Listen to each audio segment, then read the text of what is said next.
There is a cold that gets to the bones, and at that altitude, the air is so thin that even standing up is tiring. A man opens a case and begins to take out what he needs: a white tablecloth, a chalice, a missal, the carefully folded vestments. Around him, about 20 people take off their gloves and kneel on the bare rock. Below them, where the valley should be, there's only a sea of clouds. No one got there by chance, and no one got there without suffering.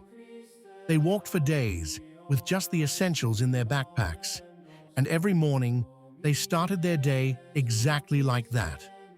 What is about to happen on that stone is exactly what that same priest, 2 months earlier and thousands of miles away, had been forbidden to do inside a regularly booked church. The mountain is Kilimanjaro. The summit is called Uhuru Peak, 5,895 meters above sea level, the highest point on the entire African continent. The priest is Father João Silveira, Portuguese, who before entering the seminary studied chemical engineering in Lisbon and then studied theology and canon law in Rome. Today, he is a missionary, and it is a very precise profession. He opens apostolates for the ancient liturgy in countries where that liturgy is not yet celebrated. He has been a priest since 2022. With him on the mountain is Michael Matt of the Remnant, along with a group of about 20 pilgrims. The climb to the summit took about a week, stage by stage.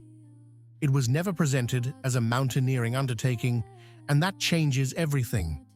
From day one, it was declared for what it was: a Catholic pilgrimage, complete with its Latin motto, Adveniat Regnum Mariae, or May the Kingdom of Mary come. On the first day, before even setting out, Matt notes on his profile that the hike begins with the Old Mass. Every following morning, he begins the same way, and only after the blessing does the group put their boots back on the trail. In someone's backpack, squeezed between their sleeping bag and water bottles, there's also a statue of the Virgin Mary. Our Lady is ascending to base camp, Matt writes under one of the photographs, and that sentence alone speaks volumes about the kind of expedition this was. 2 months earlier, that same priest was in Spain. He accompanied a group of pilgrims arriving from the United States as chaplain.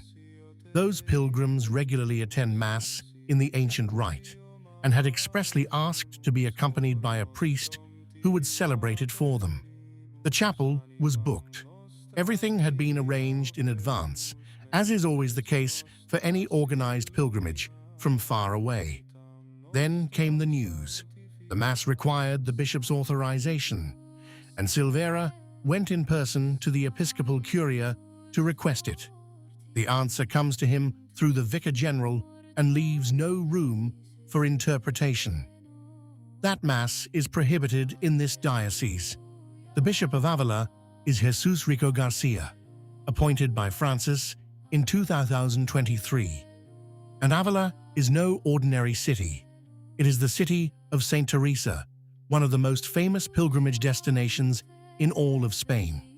That day, Mass was celebrated anyway, but not in the chapel that had been booked and agreed upon long ago. It was celebrated in a hotel room, with pilgrims from the United States kneeling between the beds in the city of the great Carmelite reformer.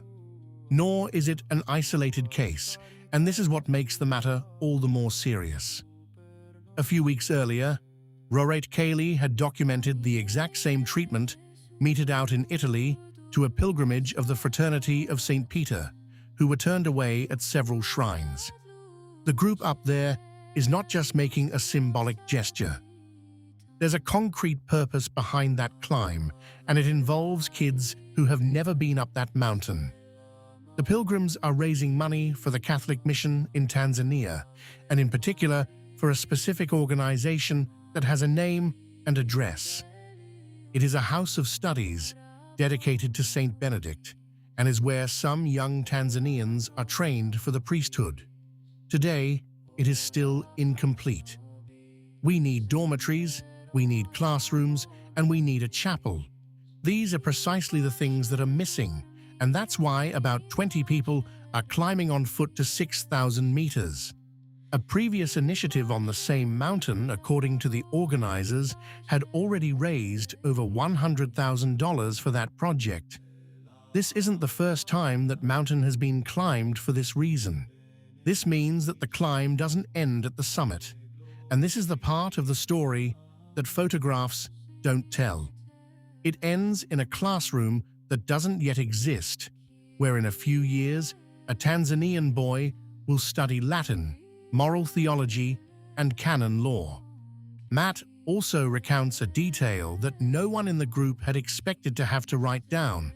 Along the way, they encounter other climbers, people who have nothing to do with the Catholic Church and who, instead of continuing straight to their camp, stop to watch.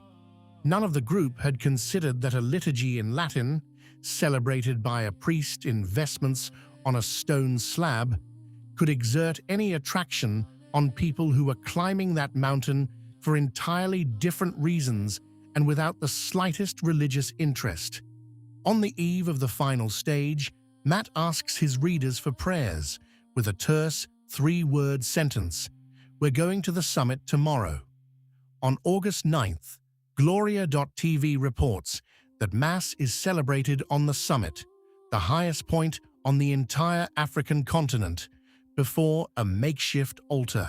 At this point, there are two possible readings, and it is best to present both. The first is the one that is circulating these hours, along with the photographs, and which can be read in every comment. He says that a liturgy considered by many to be a relic of the past is carried to the highest point of a continent by 20 people who pay for the trip out of their own pockets. And he says that in the same period, in the heart of Catholic Europe and in the city of St. Teresa, the doors of a chapel that had already been booked and agreed upon were closed to that same liturgy. The second reading begins on the other side of the pew and has its own arguments. A diocesan bishop has jurisdiction over the liturgy in his own territory, and the norms currently in force leave him real leeway for decision. It should be added that no public explanation of the decision was provided by the Diocese of Avila either in those days or since. In its absence, only the statement reported by the Vicar General remains. And that sentence wasn't about missing forms, late requests, or procedures to follow. It was about the Mass itself, and it said that it's prohibited in that diocese. The two scenes both exist, 2 months and thousands of miles apart, and images of both remain. A hotel room in Castile and a slab of rock above the sea of clouds. On the rock, the cold continues to cut, and air continues to cost double. The man who initially opened the case has now finished, and is putting the chalice, the missal, and the white tablecloth back in. In a few hours, that tablecloth will once again be in a backpack, and the statue of the Madonna will once again descend into the valley on the shoulders of someone who is out of breath. Absolutely nothing will remain of that morning up there. No plaque, no permanent altar, no sign that anyone could prohibit or authorize. Only a photograph of 20 people kneeling, and the clouds below them. What do you think? If you liked the video, comment Amen. God bless you.